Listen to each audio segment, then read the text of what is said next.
just so she could improve other people's lives. Whether it was having prom on a boat in San Francisco, or hanging out with your friends and binge eating Little Caesars pizza while playing Call of Duty or Madden. Whether it was completing senior project or going on senior trip. These memories are what make us unique. Our future is determined by where we have been, what we have done, and who we know. It is never about what we are planning to do, but what we are doing to achieve our dreams. The end of high school is not the end of our success. It is merely the beginning. Undoubtedly, our future holds many surprises.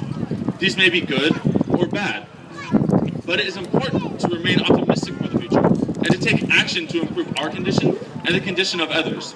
In the words of Maya Angelou, you may encounter many defeats, but you must not be defeated. In fact, it may be necessary to encounter the defeats so you can know who you are, what you can rise from, how you can still come out of it. Whether it's failing a math test or getting fired from a job, all of us will encounter failures in our lives. However, it is not how we fail or how much we fail that is important. What is important is how we get up after being pushed down, how we thrive after being defeated, and how we keep our heads high after failure. While I am not completely qualified to give advice on life due to an overall lack of experience, I have determined one thing throughout my high school experience. When you commit to doing something, you should always give it your complete and best effort. Sometimes this is easier said than done. Trust me, putting your best effort in during a football game is much more fulfilling than putting your best effort into an English essay. Regardless, I have learned that working hard on everything pays off in the end. Committing to tasks that aren't appealing ultimately builds character and makes you better at working on the things you do care about. It's kind of like when your coach tells you, practice like you play. If you practice working hard on the regular assignments and tasks, it becomes easier to work hard on your passions and interests. Through my experiences with you, my fellow classmates, I know that all of us have the ability to overcome tremendous challenges. As a whole, we have put countless hours into trying to get a physics project to work just right, studying for a chemistry test, and practicing for the big game.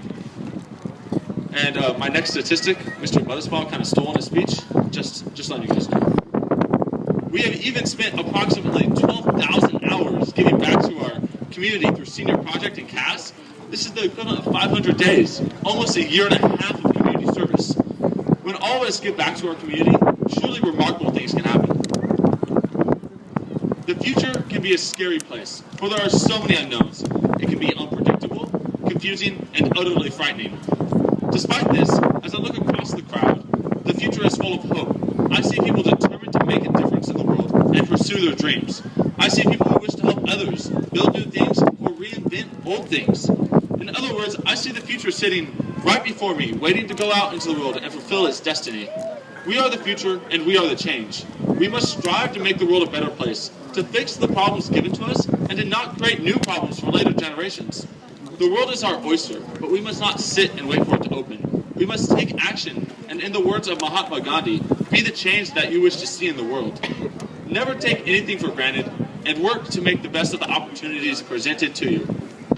Before I end, I would like to thank all of the parents in the audience today for raising such a fine crowd of individuals.